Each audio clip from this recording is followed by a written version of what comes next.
Hello and welcome to Hank Games Without Hank. My name is John Green. I'm the manager of the AFC Wimbledon Womblys, AFC Wimbledon Wimbly Womblys today taking on Derby County, the mighty sheep lovers of Derby County. They love their sheep down in Derby.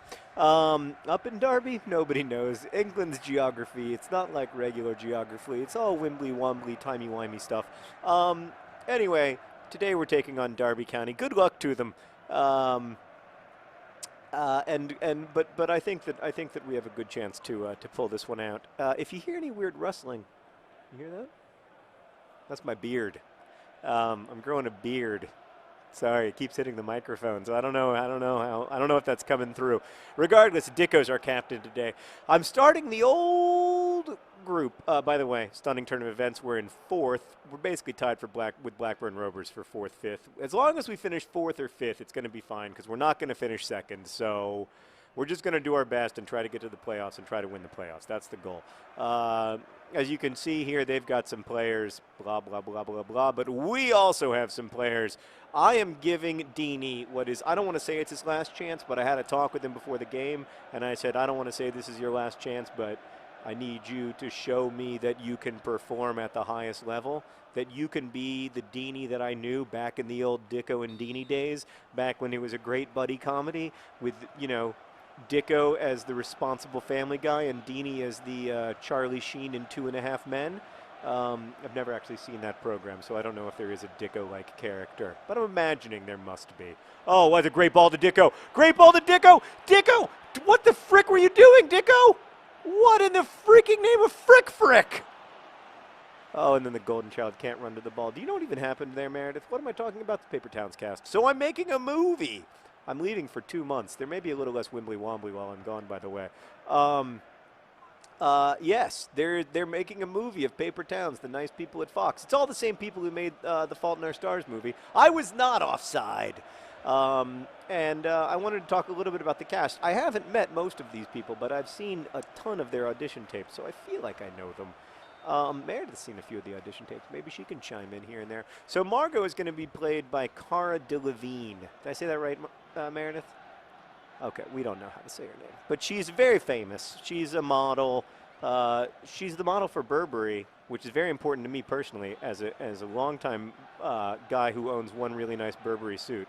Yeah, so she's mostly known as a model, although she's done a bunch of acting, and she's very good.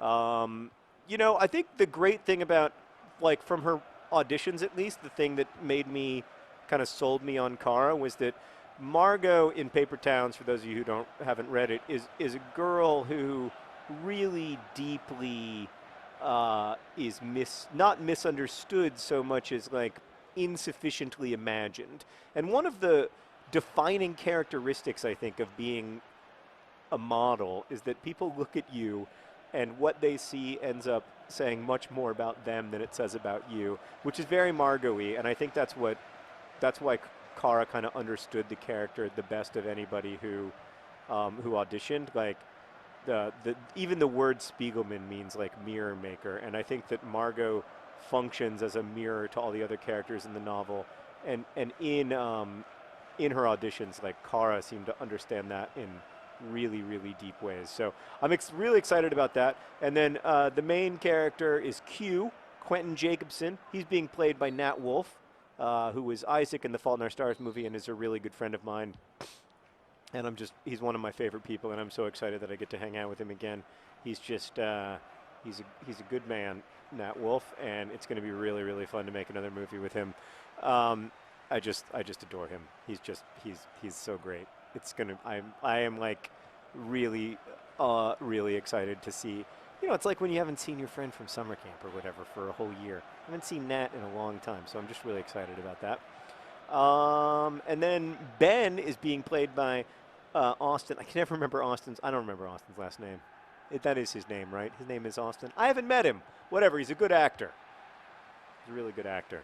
He's good at the acting part of acting. What's his name, Meredith? Yeah, I feel so bad if I got his name wrong. What are you doing over there? Texting? Yeah? Texting with some friends? You talking to your Callum Kennedy? Austin Abrams. That's his name. Anyway, he's great. a really cool guy, and at least from the auditions, very funny on his feet, which Nat is. Like Nat's a really good improviser, so I think that was important for that role. So that was something that I really wanted.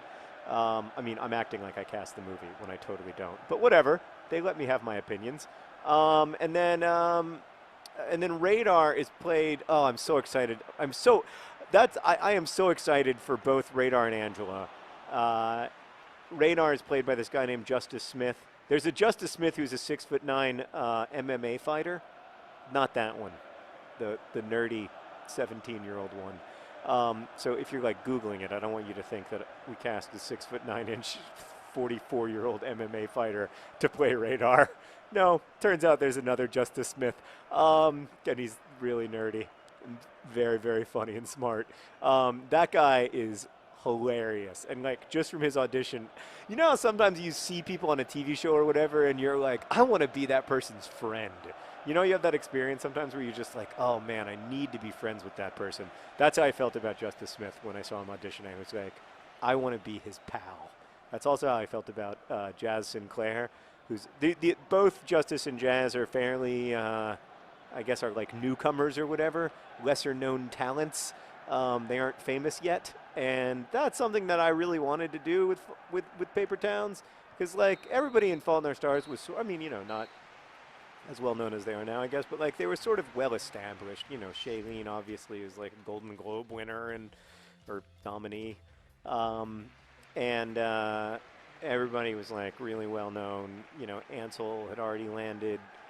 Nat had been in the Naked Brothers band, you know, the most important acting work of his generation. And Ansel was already in Divergent and everything.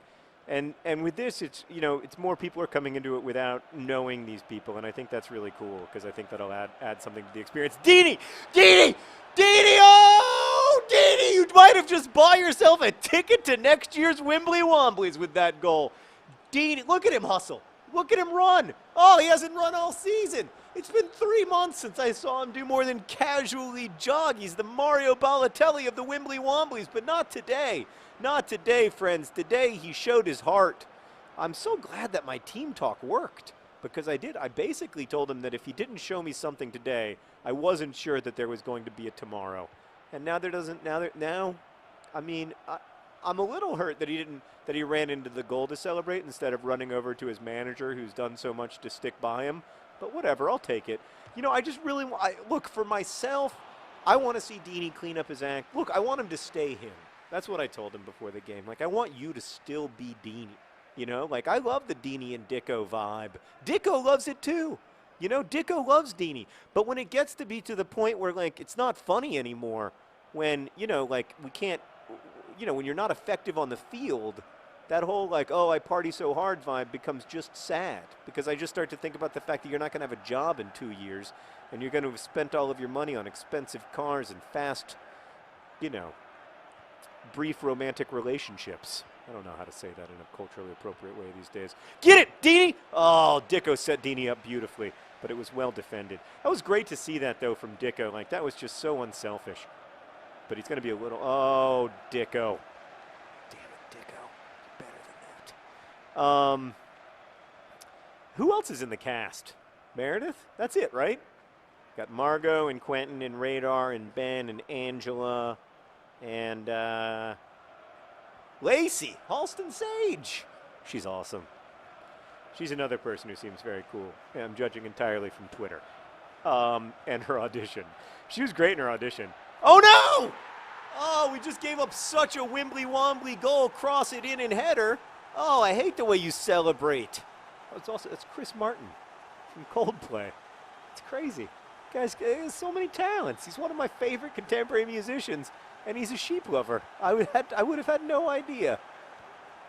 He is not dating Jennifer Lawrence. No, he's not. Oh, wow. Wow. He's the luckiest man in the world. He got to score a goal against the Wimbly Womblys, and he's dating Jennifer Lawrence. That makes me mad, and when I get mad, I like to win games. That's a nice ball. That's a nice ball, but why are you so slow, Juan Maresca? Good Lord. Never happens to John Green. John Green, I'm leaving Dicko in because, oh, no, I'm taking Dicko out. I'm leaving Dini in though. But Juan Maresca, that was just totally. That was just not. It was not what I was thinking was going to happen in that situation. Might bring in a hot slice of Yabamba. Yeah, yeah, to patrol the left midfield. The mighty Yabamba to patrol the left midfield. All right, 71st minute. Got to get those substitutions in because that was a great ball, and Juan Maresca just was not up for the task because he's exhausted. That's nice. No. Yeah, Halston Sage is awesome, and I'm really excited. I think she's going to be a good Lacey. Like, Lacey's one of the Angela is a much more important. I'm very happy about this, but she's definitely a more important, partly because Jazz is so great. She's a more important character in the movie than she was in the book, or a more central character. And I think Lacey is too. So I'm excited about both of those. I think those will both be really great. I think people will really like them in the movie. And I'm excited for the movie. Like, the script is really good. It's a great bunch of people. It's the same producers as Fault in Our Stars. The director is a really great guy, Jake Schreier, who I've never met, but I'm going to meet in like 2 days, and I'm nervous and excited, but he seems really nice. Yeah, the whole thing I think it's going to be really cool. I think it's going to be exciting. But you never know. I don't know.